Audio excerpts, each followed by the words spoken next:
सुप्रभात बच्चों, आज हम आपकी पाठ्य पुस्तक हिंदी के पाठ 10 का अध्ययन करेंगे जिसका शीर्षक है महारानी लक्ष्मीबाई। तो चलिए पाठ को पढ़ते हैं। पाठ कविता के रूप में है, कविता के माध्यम से जानेंगे महारानी लक्ष्मीबाई यानी कि झांसी की रानी की वीरता के विषय में। पाठ को शुरू करते हैं। पाठ 10 महारानी लक्ष्मीबाई। प्रस्तुत कविता में हमारे देश की वीरांगना लक्ष्मीबाई की वीरता एवं देश प्रेम का गुणगान किया गया है। तो यहाँ पर कविता के माध्यम से कवयित्री सुभद्रा कुमारी चौहान जी ने रानी लक्ष्मीबाई की वीरता के बारे में बताया है, उनकी देशभक्ति के बारे में बताया है। पढ़ते हैं कविता महारानी लक्ष्मीबाई। क्या कह रही है कवयित्री?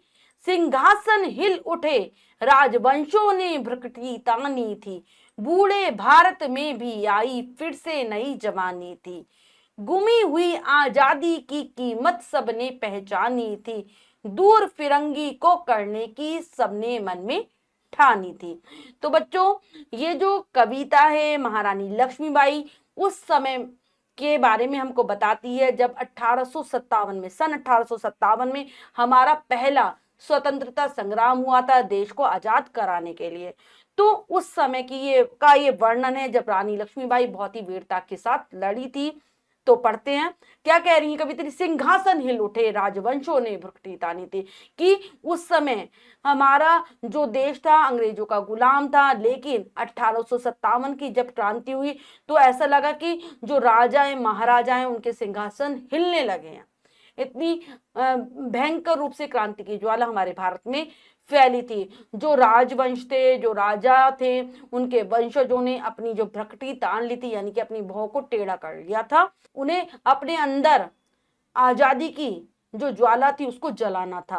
बूढ़े भारत में भी आई फिर से नई जवानी थी। यहाँ पर कह रही हैं कि जो हमारा भारत बूढ़ा हो गया था यानी कि दास्ता में रहते रहते वो थक चुका था, हार चुका था, उसमें ऐसा लग रहा था कि हमारा भारत फिर से जवान हो रहा है। क्रांति की ज्वाला हर किसी के अंदर धधक रही थी। तो फिर से भारत जो बूढ़ा हो गया था उसमें फिर से जवानी की लहर आ गई थी, लोगों के अंदर क्रांति उभरने लगी थी। गुमी हुई आजादी की कीमत सबने पहचानी थी। लोग जानने लगे थे कि गुलामी का जीवन कितना बुरा होता है और आजादी का क्या मूल्य होता है, स्वतंत्रता में सांस लेना क्या होता है, दूर फिरंगी को करने की सबने मन में ठानी थी। सभी देशवासियों ने अपने मन में ये ठान लिया था कि हम अपने देश को आजाद कराकर रहेंगे, अंग्रेजों को अपने देश से दूर भगाकर रहेंगे। चमक उठी सन 57 में वह तलवार पुरानी थी, बुंदेले हर बोलो के मुंह हमने सुनी कहानी थी, खूब लड़ी मर्दानी वह तो झांसी वाली रानी थी। क्या कह रहे हैं कि सन 1857 में जो हमारी जो राजाओं की महाराजाओं की जो तलवारें अपनी चमक खो चुकी थी उनमें फिर से चमक आ गई थी। किस लिए चमक आई थी? देश को आजाद कराने के लिए। और ये सारी कहानी हमने बुंदेले हरबोलो के मुंह से सुनी है। बुंदेले हरबोले कौन होते हैं? जो बच्चों बुंदेलखंड के लोक गायक होते हैं, लोकगीत गाने वाले होते हैं, उनके मुंह से हमने ये सारी गाथाएं सुनी है कि वे मर्दों की तरह लड़ी थी। मर्दों यानी कि आदमियों की तरह जो लड़ी थी, जो वीरांगना, वो थी रानी लक्ष्मीबाई जो कि झांसी की रानी थी। कानपुर के नाना की मुंह बोली बहन छबीली थी, लक्ष्मीबाई नाम पिता की वह संतान अकेली थी, नाना के संग पढ़ती थी वह नाना के संग खेली थी, बर्छी ढाल कृपाण कटारी उसकी यही सहेली थी। आगे क्या कह रही है कवित्री? कवित्री कह रही है कि लक्ष्मीबाई जो कानपुर के नाना साहब थे उन्होंने उनको मुंह बोली बहन बनाया हुआ था, क्योंकि नाना साहिब के अपनी कोई बहन नहीं थी, इसलिए वो लक्ष्मीबाई को अपनी बहन कहते थे और उन्हें छबीली कहा करते थे। उनका जो झांसी की रानी है उनका नाम क्या था? लक्ष्मीबाई। और वे पिता की अपनी इकलौती संतान थी, अपने पिता की अकेली ही लड़की थी। वह नाना के संग पढ़ती थी, वह नाना के संग खेली थी। नाना जो कानपुर के नाना साहिब थे उनके साथ ही वह पढ़ने जाती थी, उनके साथ ही वह खेला करती थी। और उनके खेल आम बच्चों की तरह नहीं थे, जैसे साधारण बच्चे खेलों को खेला करते हैं। वो किन चीजों से खेलती थी? बर्छी से, ढाल से, कृपाण से और कटारी से। ये उनके खेल थे, उनके साथ वो खेला करती थी और यही उनकी सहेलियां थी। और बच्चों की तरह नहीं थे कि जो साधारण खेलों को खेले, शुरू से ही उनके अंदर वीरता के गुण थे।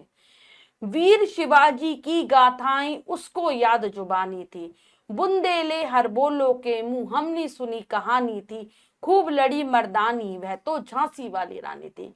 क्या कह रही है आगे कवित्री कि उन्हें वीर शिवाजी की, जो हमारे देश के महान वीर हुए हैं शिवाजी महाराज, उनकी कहानियां उनको जबानी याद थे, मतलब वो अपनी जुबान से उनको उन्हें याद थी, वो किसी को भी सुना सकते थे। और ये सारी बातें हमने बुंदेले हरबोलो के मुंह से सुनी है कि वो झांसी वाली रानी थी, जिन्होंने बिल्कुल आदमियों की तरह अंग्रेजी सेना का सामना किया। लक्ष्मी थी या दुर्गा थी, वह स्वयं वीरता की अवतार, देख मराठे पुलकित होते उसकी तलवारों के वार, नकली युद्ध व्यूह की रचना और खेलना खूब शिकार, सैन्य घेरना दुर्ग तोड़ना, ये थे उसके प्रिय खिलवाड़।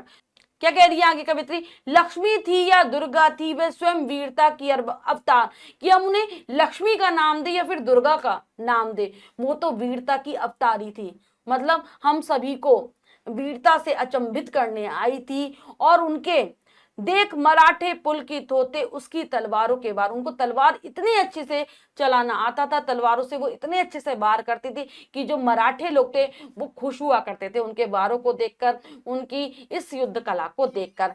नकली युद्ध व्यूह की रचना और खेलना खूब शिकार, सैन्य घेरना दुर्ग तोड़ना, ये थे उसको उसके प्रिय खिलवाड़। वो नकली युद्ध किया करती थी, यानी कि उनको आनंद आता ही था इन सभी खेलों में व्यूह की रचना करना, कि युद्ध में व्यूह कैसे बनाया जाता है, और शिकार खेलना भी उनको बहुत पसंद था। सैन्य को घेरना, कि कैसे सेना को घेरते हैं, कैसे किलों को तोड़कर अंदर घुसा जाता है, ये सारे उनके प्रिय खेल थे, ये सारे वो खेलों को खेला करती थी और उन्हें बहुत ज्यादा पसंद थे। आगे क्या कह रही है कवित्री, महाराष्ट्र की कुल देवी उसकी भी आराध्य भवानी थी, बुंदेले हर बोलो के मुंह, हमने सुनी कहानी थी, खूब लड़ी मर्दानी, वह तो झांसी वाली रानी थी। आगे कह रही है कवित्री जी कि महाराष्ट्र की जो कुल देवी हैं, जो कि शिवाजी महाराज की भी कुल देवी थी, वो उनकी भी आराध्या थी, वो भी उन्हीं की पूजा किया करती थी। ये सारी कहानी हमने बुंदेले हरबोलो के मुंह से सुनी है कि वो झांसी वाली रानी थी, जिन्होंने अंग्रेजों के खिलाफ युद्ध लड़ा और बहुत ही वीरता के साथ आदमियों की तरह अंग्रेजों का सामना किया। हुई वीरता की वैभव के साथ सगाई झांसी में, ब्याह हुआ रानी बन आई लक्ष्मीबाई झांसी में, राजमहल में बजी बधाई खुशियां छाई झांसी में, सुबट बुंदेलों की बिरुदावली सी वह आई झांसी में। तो आगे क्या कह रही कवित्री, अब रानी लक्ष्मीबाई की शादी हो जाती है किसके साथ, राजा गंगाधर राव के साथ। तो यहाँ पर कह रही है कि जो रानी लक्ष्मीबाई थी तो वो तो सीधा वीरता वीरांगना थी, वीरांगना महिला थी, और जो गंगाधर राव थे वो वैभव, यानी कि उनके पास बहुत सारा धन, दौलत, रुपया पैसा, वैभव, यश सब कुछ था। तो एक तरीके से वीरता और वैभव की आपस में सगाई हो गई और रानी की शादी हो गई गंगाधर राव जी से, और वो रानी बन गई झांसी की, और झांसी की रानी कहलाने लगी। राजमहल में बजी बधाई खुशियां छाई झांसी में। जब उनका ब्याह हुआ था तो राजमहल में तो बधाइयां गाई जा रही थी, खुशियां मनाई जा रही थी, सब बहुत खुश थे। और सुबट बुंदेलों की बिरुदावली सी वह आई झांसी में। तो वह बुंदेल जो कि वीरता के प्रतीक है, तो वह बुंदेलों की प्रतीक रूप में, वीरता के प्रतीक रूप में झांसी के अंदर आ गई थी। चित्रा ने अर्जुन को पाया, शिव से मिली भवानी थी, बुंदेले हर बोलो के मुंह, हमने सुनी कहानी थी, खूब लड़ी मर्दानी, वह तो झांसी वाली रानी थी। जिस प्रकार से चित्रा और अर्जुन की आपस में शादी हुई थी, विवाह हुआ था, और भगवान शंकर की का विवाह भवानी यानी कि पार्वती जी से हुआ था, इसी प्रकार से गंगाधर राव और झांसी की रानी लक्ष्मीबाई का विवाह हुआ।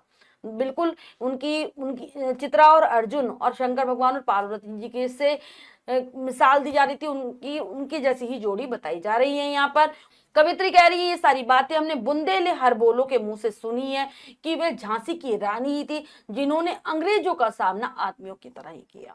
उदित हुआ सौभाग्य, मुदित महलों में उजियाली छाई, किंतु काल गति चुपके चुपके काली घटा घेर लाई, तीर चलाने वाले कर में उसे चूड़ियां कब भाई, रानी विधवा हुई हाय, विधि को भी दया नहीं आई। यहाँ पर कह रही हैं कि उदित हुआ कि झांसी का तो सौभाग्य, उदित हुआ सौभाग्य मुदित महलों में उजियाली छाई, कि झांसी के तो भाग्य ही जग गए थे कि रानी मुदित मतलब रानी महलों में क्या बन गई थी, महलों में रानी बनकर आ गई थी। चारों तरफ प्रकाश ही प्रकाश छाया था, सब और खुशियां ही खुशियां छाई थी। लेकिन काल गति, लेकिन समय, जो समय है वो धीरे धीरे बदला और चुपके चुपके काली घटा घेर लाई। जो समय क्या हुआ, चुपचाप से जो उजियाला छाया हुआ था, उस उजियाले को काली घटा ने घेर लिया। काली घटा ने किस प्रकार से घेर लिया कि जो राजा जी थे वो मर गए, स्वर्ग सिधार गए।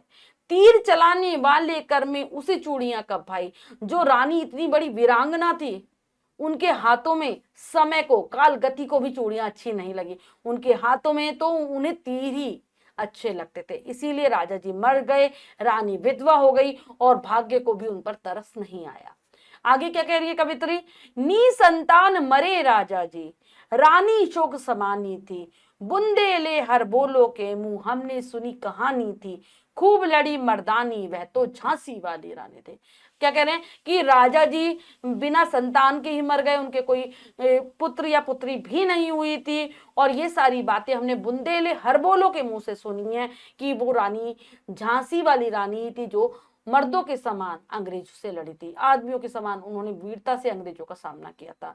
बुझा दीप झांसी का तब डलहौजी मन में हर्ष आया, राज्य हड़प करने का उसने यह अच्छा अवसर पाया, फौरन फौजे भेज दुर्ग पर अपना झंडा फहराया, लावारिस का वारिस बनकर ब्रिटिश राज्य झांसी आया। अब आगे कवियत्री डलहौजी के बारे में बता रही हैं, जो अंग्रेजी शासक ही था, अंग्रेजों में से ही एक था। जब उसने देखा बुझा दीप झांसी का तब डलहौजी मन में हर्ष आया, राज्य हड़प करने का उसने यह अच्छा अवसर पाया। तो बच्चों उस समय डलहौजी ने यह नीति तैयार कर रखी थी कि जिस राजा के कोई संतान नहीं है वो राज्य ब्रिटिश राज्य के अधीन आ जाएगा। इसीलिए जब उसे पता चला कि राजा मर गया झांसी का और उनके कोई संतान नहीं है, तो उसने सोचा कि अब मैं इस राज्य को हड़प लेता हूं, उस राज्य को अपने अधीन कर लेता हूं। वो बहुत खुश हो रहा था। फौरन फौजें भेज दुर्ग पर अपना झंडा फहराया। वो जल्दी से उसने अपनी फौजें भेज दी, अपनी सेना को भेज दिया और झांसी के किले पर अपना झंडा फहरा दिया। लावारिस का वारिस बनकर ब्रिटिश राज्य झांसी आया। तो राज्य अब लावारिस हो गया था, क्योंकि राज्य का कोई उत्तराधिकारी नहीं बना था। इसीलिए डलहौजी ने सोचा कि अब मैं ही इस राज्य का वारिस हूं, मतलब मैं ही इस राज्य की देखभाल करूंगा।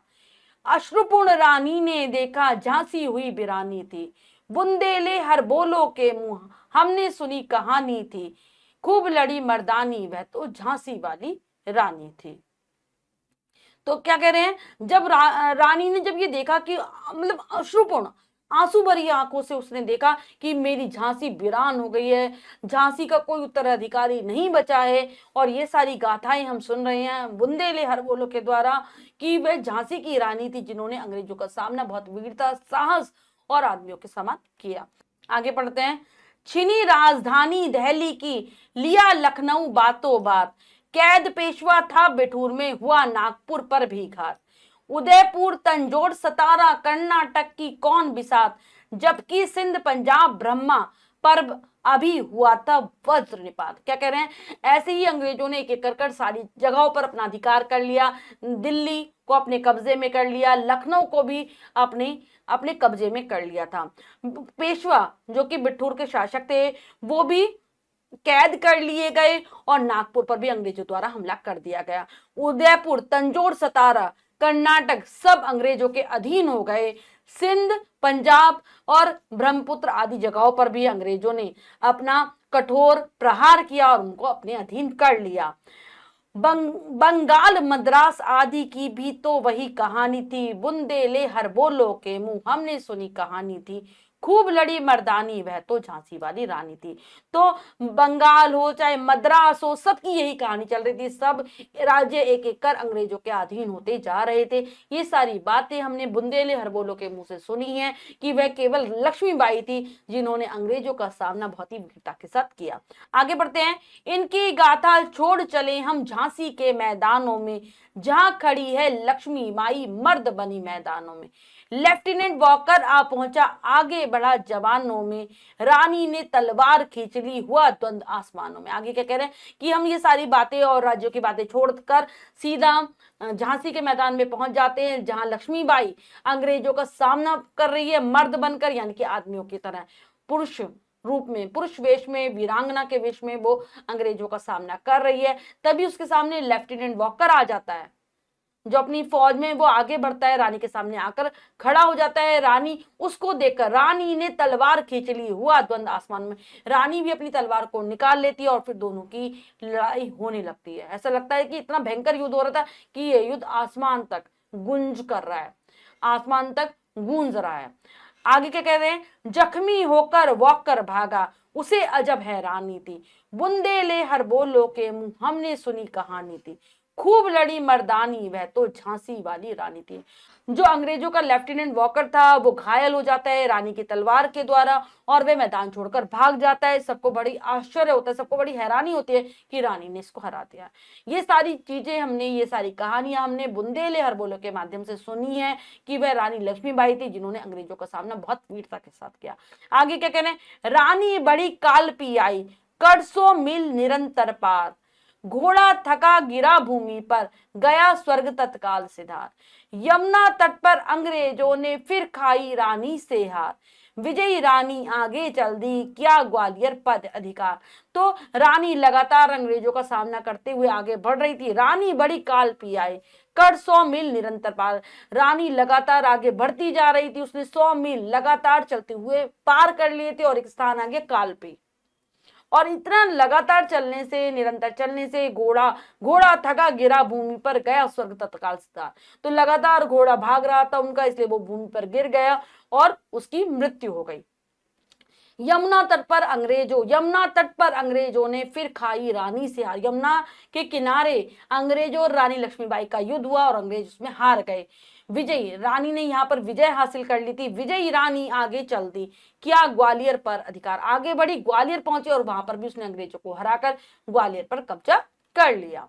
आगे क्या कह रही हैं, अंग्रेजों के मित्र सिंधिया ने छोड़ी राजधानी थी, बुंदेले हर बोलो के मुंह हमने सुनी कहानी थी, खूब लड़ी मर्दानी वह तो झांसी वाली रानी थी। हमारे देश का एक राजा सिंधिया अंग्रेजों का दोस्त बन गया था, अंग्रेजों का साथ दे रहा था। रानी को देखकर वो अपना राज्य छोड़कर भाग गया, अपनी जगह छोड़कर भाग गया, अपनी राजधानी को उसने त्याग दिया। ये सारी कहानी हमने बुंदेले हरबोलो के माध्यम से जानी है कि वह लक्ष्मीबाई थी जिसने अंग्रेजों का सामना बहुत ही वीरता के साथ किया, आदमियों की तरह किया। आगे बढ़ेंगे, विजय मिली पर अंग्रेजों की फिर सेना घिर आई थी, अब के जनरल स्मिथ सम्मुख था उसने मुक्की खाई थी, कान्हा और मुंद्रा सखियां रानी के संग आई थी, युद्ध क्षेत्र में उन दोनों ने भारी मारी मचाई थी। क्या कह रहे हैं कि रानी को विजय मिल गई थी, उसने अंग्रेजों को वो लगातार हराती हुई आगे बढ़ रही थी, लेकिन अंग्रेजी सेना ने फिर रानी को घेर लिया था और अब के जनरल स्मिथ सम्मुख था उसने मुक्की खाई थी। अब की बार रानी के सामने आए जनरल स्मिथ, उसको भी रानी ने मुक्की खाई, यानी कि उसको भी रानी ने बुरी तरीके से हरा दिया। कान्हा और मुंद्रा सखिया रानी के संग आई थी, रानी के साथ उनकी 2 सखियां भी थी, सहेलियां भी थी जिनके नाम थे कान्हा और मुद्रा। युद्ध क्षेत्र में उन दोनों ने भारी मारी मचाई थी, मतलब कि उन्होंने भी युद्ध क्षेत्र में, रणभूमि में बहुत ही निर्भयता के साथ, वीरता के साथ शत्रु का सामना किया और मारकाट मचा दी थी। पर पीछे हीरोज आ गया, हाय घिरी अब रानी थी, बुंदेले हर बोलो के मुंह हमने सुनी कहानी थी, खूब लड़ी मर्दानी वह तो झांसी वाली रानी थी। तो रानी अच्छे से लड़ाई कर रही थी, अंग्रेजों को हराती हुई आगे बढ़ रही थी, लेकिन पीछे से अंग्रेजों का ही एक अफसर ह्यूरोज आ जाता है जो पीछे से आकर रानी को घेर लेता है। रानी चारों तरफ से घिर जाती है और ये सारी कहानी हमने बुंदेले हरबोलो के माध्यम से सुनी है, जो कि बुंदेल के लोग गायक हैं, कि रानी ने बहुत ही वीरता के साथ अंग्रेजों का सामना किया था। तो भी रानी मार काट कर चली गई सैन्य के पार, किंतु सामने नाला आया था यह संकट विषम अपार, घोड़ा अड़ा नया घोड़ा था इतने में आ गए सवार, रानी एक शत्रु बहु तेरे होने लगे बार पर बार। क्या होता है, रानी हीरोज के आने पर भी डरती नहीं, चारों तरफ से घिर जाने पर भी डरती नहीं, तो भी रानी माल काट कर चली गई सैन्य पार। वो सेना को पार करती हुई आगे बढ़ रही है, मारती जा रही है जो भी उसके रास्ते में आ रहा है, लेकिन सामने तभी नाला आ जाता है और ये सबसे बड़ा संकट था, क्योंकि जो रानी का घोड़ा था, घोड़ा अड़ा, नया घोड़ा था, इतने में आ गए सवार। जो रानी के पास जो घोड़ा था वो नया घोड़ा था, वो नाला पार नहीं कर पाता, वहीं पर खड़ा हो जाता है और इतने में ही रानी को जो घेरने वाली जो सेना थी रानी के पास आ जाती है। रानी अकेले लड़ रही थी और उसके शत्रु बहुत सारे थे, इसीलिए उस पर लगातार हमले होने लगते हैं। घायल होकर गिरी सिंगनी, उसे वीर गति पानी थी, बुंदेले हर बोलो के मुंह हमने सुनी कहानी थी, खूब लड़ी मर्दानी वह तो झांसी वाली रानी थी। तो रानी घायल होकर सिंगनी यानी कि शेरनी की भांति नीचे गिर जाती है, क्योंकि अब उसे वीर गति पानी थी, अब उसकी मृत्यु निकट आ गई थी, उसने वीरों वाली गति पाई, रानी शहीद हो गई। और ये सारी कहानी हमने बुंदेले हरबोलो के माध्यम से सुनी है कि रानी लक्ष्मीबाई ने बहुत ही वीरता के साथ आदमियों की तरह अंग्रेजों का सामना किया। रानी गई सिधार, चिता अब उसकी दिव्य सवारी थी, मिला तेज से तेज, तेज की वह सच्ची अधिकारी थी, अभी उम्र कुल 23 की थी, अनुज नहीं अवतारी थी, हमको जीवित करने आई बनी स्वतंत्रता नारी थी। तो रानी स्वर्ग सितार जाती है, मर जाती है रानी, और रानी गई सिधार, चिता अब उसकी दिव्य सवारी थी, अब वो चिता पर सवार है और यही उसकी आखिरी सवारी है, दिव्य सवारी है। और ऐसा लग रहा है जब उसकी चिता जल रही है कि तेज के साथ तेज मिल गया है, उसका तेज अग्नि के तेज से मिल गया है और इसकी ही वो अधिकारी थी, इस चीज पर ही उसका हक था। अभी उम्र कुल 23 की थी, अनुज नहीं अवतारी थी। तो केवल 23 साल की थी रानी लक्ष्मीबाई जब उनकी मृत्यु हुई, तो हम उनको अनुज नहीं कह सकते, हम उन्हें मनुष्य अवतार नहीं कह सकते, वो तो सीधा भगवान का ही अवतार थी। वो तो केवल हमको जीवित करने करने आई बनी स्वतंत्रता नारी, हमको जीवित करने आई से तात्पर्य है लेखिका का कि हम जो सो चुके थे, हम दास्ताओं में जो जकड़े थे और अपनी आजादी को भूल चुके थे, हमको एक तरीके से हमारे अंदर चेतनता उत्पन्न करने के लिए आई थी, हमारे को स्वतंत्रता की कीमत याद दिलाने के लिए आई थी।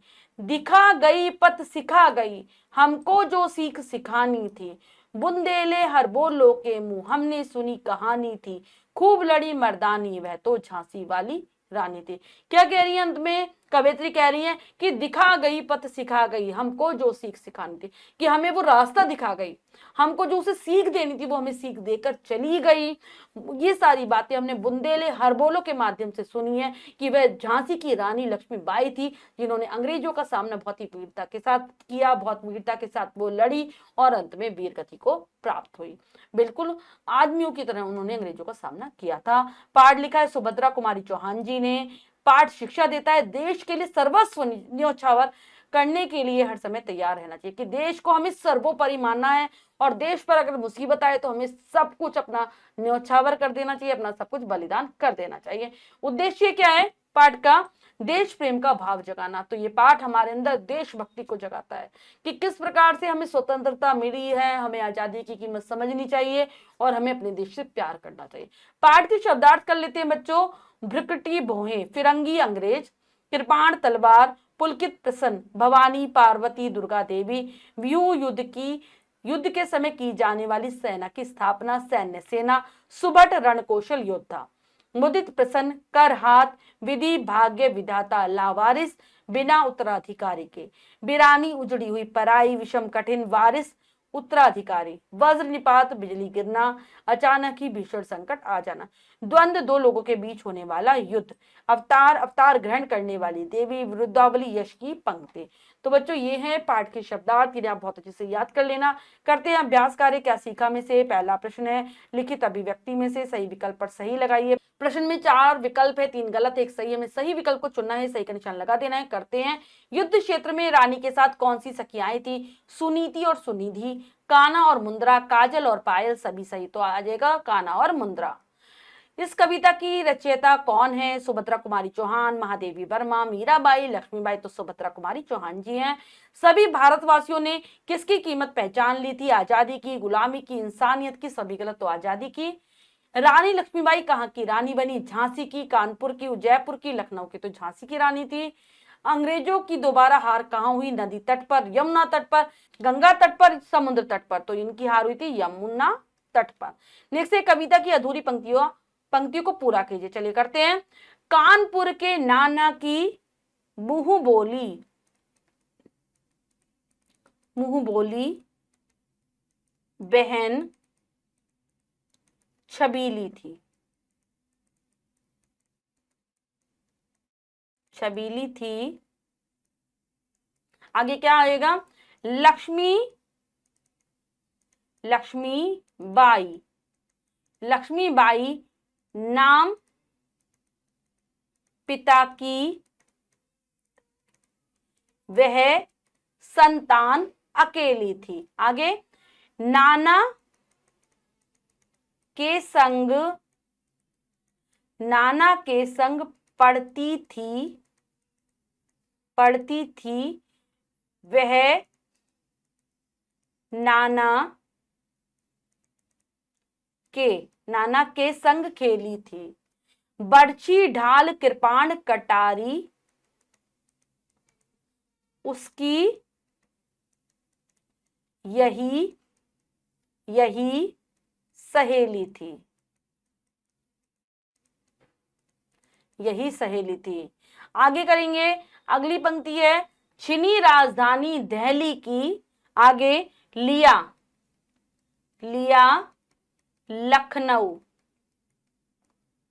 लखनऊ बातों बात। नेक्स्ट है, आगे करेंगे, कैद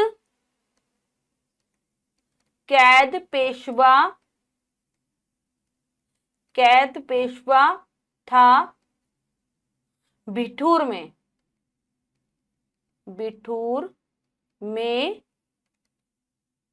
हुआ नागपुर पर भी आघात। उदयपुर तंजौर सतारा कर्नाटक। इसके बाद आएगा कर्नाटक की कौन बिसात।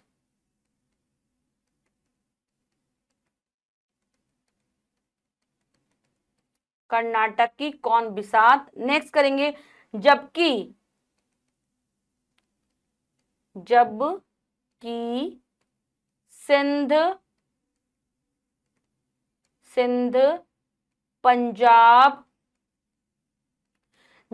सिंध पंजाब ब्रह्मा